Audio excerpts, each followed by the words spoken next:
it automatically connected to my Bluetooth. So let's see.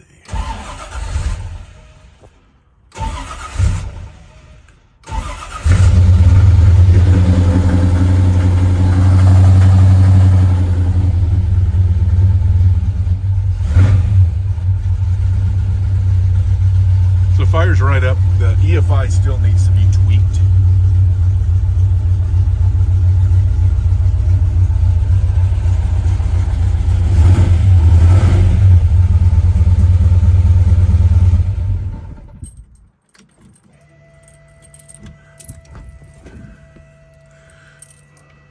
Let's make sure I turn that off.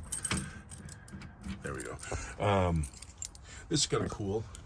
It's not original, but I did run the extra wires in here that run up. So if I ever wanted to connect this to the RPNs, it'd be kind of cool.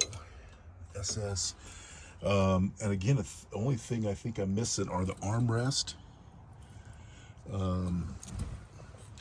This piece of chrome here, unfortunately, is pretty dinged up. But the rest of it is in pretty good condition.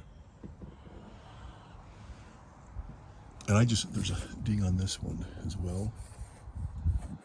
And you can get all this stuff aftermarket, but I just kept the original.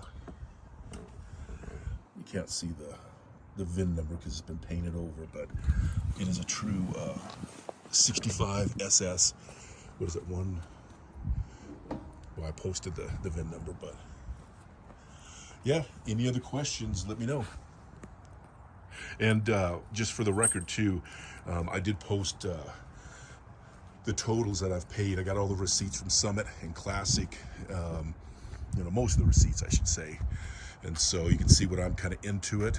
I'm not having a fire sale. If it sits here for the next 2 years, it's fine. It'll go right back in the garage.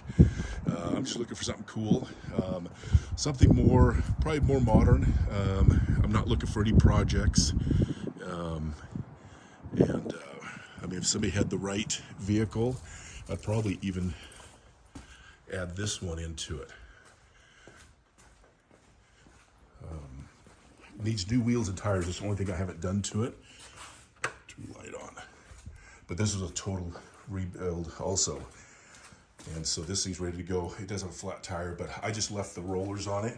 I wanted to put some deep dish white wheels on.